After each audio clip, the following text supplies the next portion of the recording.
नमस्कार। बाइबल में एक बहुत ही दिलचस्प बात है। एक ही अध्याय में लिखा है कि परमेश्वर ने मूसा से आमने सामने बात की और फिर कुछ ही देर बाद ये भी कहा कि कोई उनका चेहरा देखकर जिंदा नहीं रह सकता। ये कैसा विरोधाभास है? आज हम इसी पहेली को समझने की कोशिश करेंगे पास्टर एल्विस फुचर्च के एक उपदेश के आधार पर।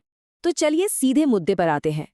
ये बात निर्गमन की किताब की एक बहुत ही मशहूर कहानी से जुड़ी है और आज हम इसी विरोधाभास की तह तक पहुंचेंगे। तो ये उलझन पैदा कहाँ से होती है? ये एक ही अध्याय में लिखी दो बातों से होती है, जो सुनने में एक दूसरे के बिल्कुल उलट लगती हैं। एक तरफ तो ये आयत बताती है कि परमेश्वर और मूसा के बीच कितना गहरा, कितना निजी रिश्ता था। मतलब जैसे कोई अपने दोस्त से बात करता है, वैसे ही वो एक दूसरे से बात करते थे। कमाल की बात है ना? लेकिन फिर देखिए, कुछ ही आयतों के बाद परमेश्वर एक बहुत ही सख्त चेतावनी देते हैं। कहते हैं कि उनका चेहरा देखना जानलेवा हो सकता है। तो सवाल ये उठता है कि आखिर चल क्या रहा है यहाँ? इस पूरी गुत्थी को सुलझाने की चाबी किसी असली फिजिकल चेहरे में नहीं है, नहीं, बल्कि इसका जवाब एक पुराने इब्रानी मुहावरे में छिपा है। देखिए, पुरानी इब्रानी भाषा में मेरा मुख देखना, इस कहावत का मतलब हमेशा आंखों से देखना नहीं होता था। इसका एक गहरा दूसरा मतलब भी था। आइए इसे समझने के लिए बाइबल से ही कुछ उदाहरण देखते हैं। तो सबसे पहले उस किस्से को याद करते हैं जब फिरौन ने मूसा को अपने दरबार से निकाल दिया था। यहाँ फिरौन ये नहीं कह रहा कि मुझे तुम्हारी शक्ल पसंद नहीं है, इसलिए मत दिखना।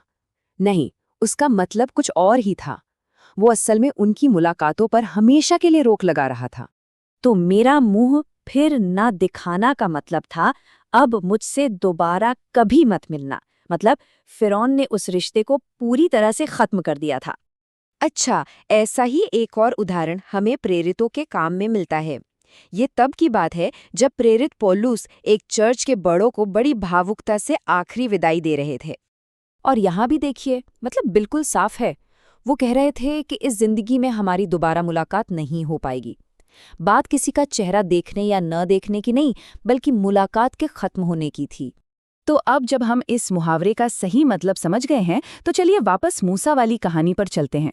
अब हम परमेश्वर की उस चेतावनी को एक बिल्कुल नए नजरिए से देख सकते हैं। और यहीं पे सारा मतलब बदल जाता है। आमतौर पर हम सोचते हैं कि परमेश्वर का चेहरा देखना मतलब कोई ऐसी भयानक चीज देखना है जिससे जान चली जाए। लेकिन इस उपदेश के हिसाब से इसका मतलब है परमेश्वर के दिव्य रूप से सीधे सीधे पूरी तरह मिलना। और वो अनुभव, वो मुलाकात इतनी शक्तिशाली है कि कोई इंसान उसे बर्दाश्त नहीं कर सकता। और इस बात को बाइबल की दूसरी आयतें भी पुख्ता करती हैं।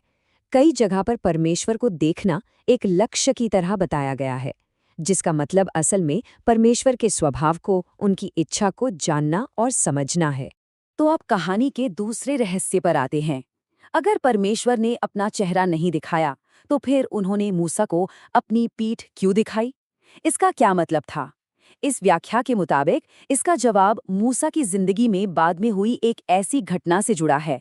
तो देखिए, ये जो व्याख्या है, ये परमेश्वर के पीठ दिखाने को सीधे सीधे मूसा की एक गलती से जोड़ती है, जब मूसा ने आज्ञा नहीं मानी और चट्टान पर मार दिया। तो पीठ दिखाना कोई असली पीठ दिखाना नहीं था, बल्कि ये एक बहुत बड़ा प्रतीक था, एक तरह से अलगाव का और किए गए काम के परिणाम का। तो परमेश्वर की पीठ उस भविष्य को दिखा रही थी जिसका हिस्सा मूसा नहीं बनने वाले थे। ये गहरा संदेश था, मानो परमेश्वर कह रहे हों, मैं तो वादा किए हुए देश की ओर बढ़ रहा हूं, लेकिन तुम मेरे साथ नहीं चल पाओगे। तो इस मशहूर कहानी की इस नई व्याख्या से हमें क्या समझना चाहिए? इसका निचोड़ क्या है? तो होता ये है कि जब हम भाषा और उसके संदर्भ को ठीक से समझते हैं, तो बाइबल का एक ऐसा हिस्सा जो डर और मौत की बात करता हुआ लगता है, वो असल में एक रिश्ते, कर्मों के फल और परमेश्वर को असल में जानने के बारे में एक गहरी बात बन जाता है। तो आखिर में संदेश बहुत ही प्रेरणा देने वाला है। ये हमें एक खोजी बनने के लिए उकसाता है। ऐसा खोजी नहीं जो किसी खतरनाक चीज को देखना चाहता हो, बल्कि वो जो परमेश्वर को दिल से और गहराई से समझना चाहता हो। और ये हमें एक बहुत ही गहरे सवाल के साथ छोड़ जाता है सोचिए, अगर सिर्फ एक मुहावरे को समझने से एक पूरी कहानी का मतलब इतना बदल सकता है, तो फिर पुराने धर्म ग्रंथों की भाषा में और कितने ऐसे राज छिपे होंगे जिन्हें हम खोज सकते हैं।